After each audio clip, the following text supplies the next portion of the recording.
Either you may die or I may die tomorrow morning. So, something should happen tonight. Isn't it so? Sadhguru, what can I do for my Guru? How can I support you?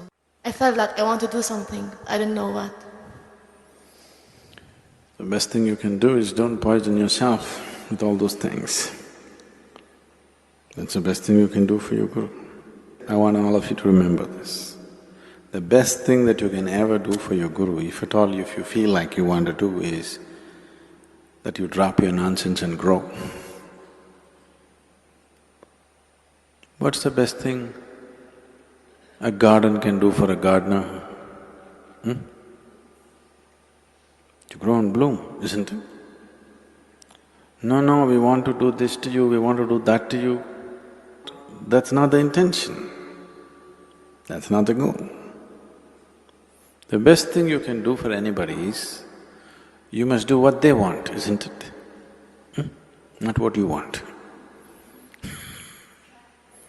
Always this is the problem. The best thing you can do for anybody is, you must do what they want. All this activity,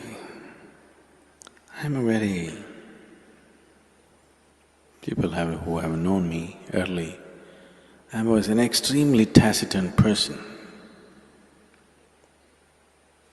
I never said anything. There were days when I was not in silence, nor was I spiritual, okay?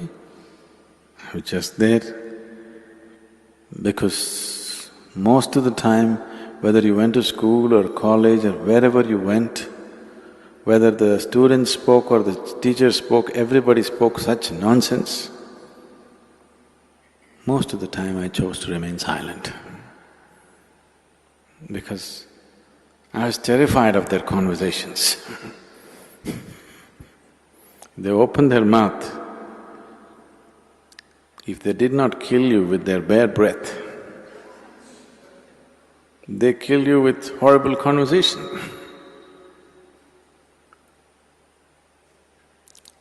Very few people on this planet can simply joyfully say something, it doesn't matter. You don't have to say some great thing.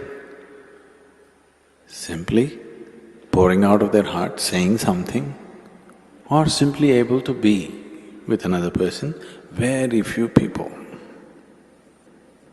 All others are desperately trying to be smart, or they're repeating something they heard somewhere, something they read somewhere, some nonsense endlessly.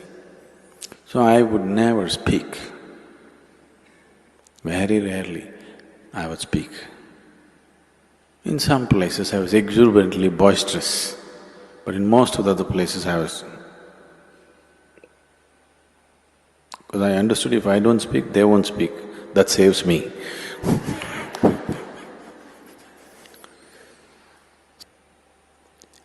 So now all this endless talking, this activity, non-stop, doesn't matter where I am, constantly I'm in groups of people, not even with individual people, constantly with huge groups of people.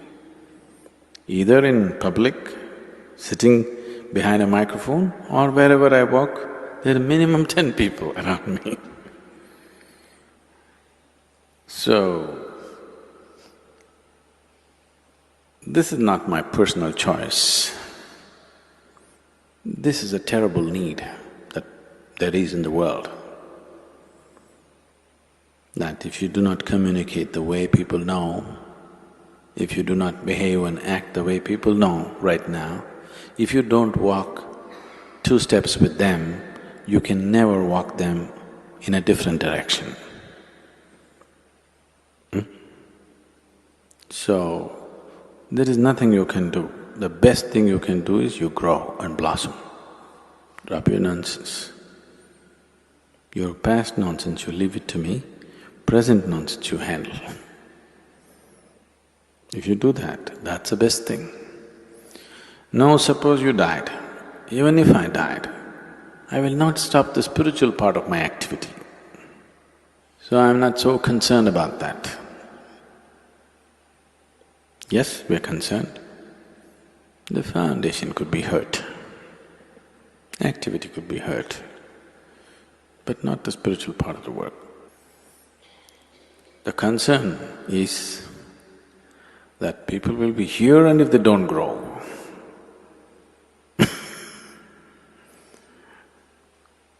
I planted people in my garden and they never blossomed. That I'm terrified of.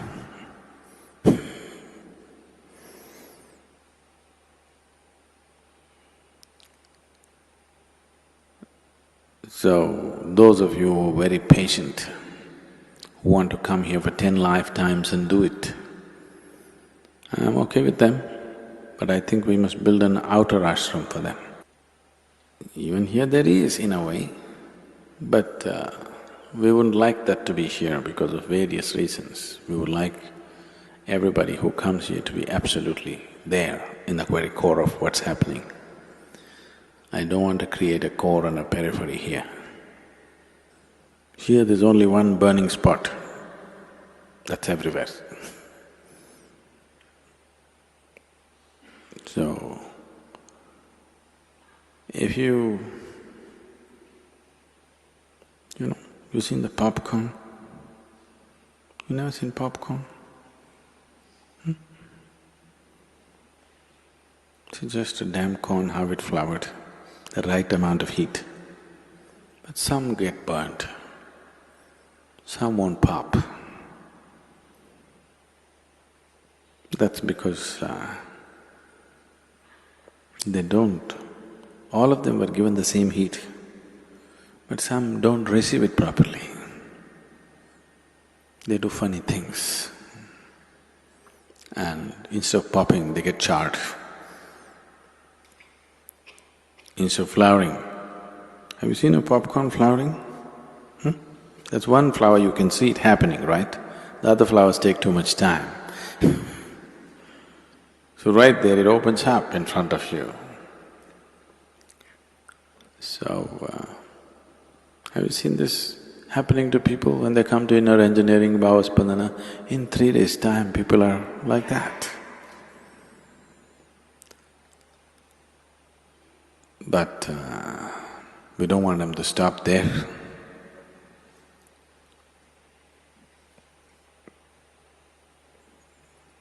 Because we are attanika asapadu people. You know what that means?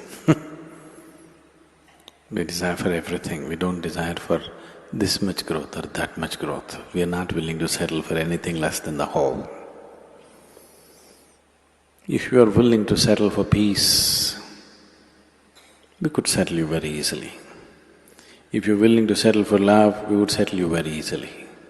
If you're willing to settle for blissfulness, we could settle you very easily. But we are attanika asapadu. We won't settle for anything. We want it all. Because of that kind of mode, it's just on and on and on. If you're willing to settle for any one of those things, peace, love, satisfaction, happiness, we could have settled you up very easily. So if you just want to settle for any one of them, it's okay, it's your choice. But and you need not be in the core of things. You could be anywhere and still do that, you know.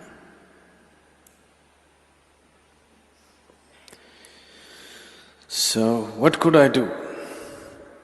Especially if Sadhguru is going to die tomorrow, you must blossom tonight, isn't it? So I want you to look at life like this. Either you may die or I may die tomorrow morning. So, something should happen tonight. Isn't it so? So don't think in terms of weeks and months and years and decades or lifetimes. Think in terms of moments. Because life is in moments.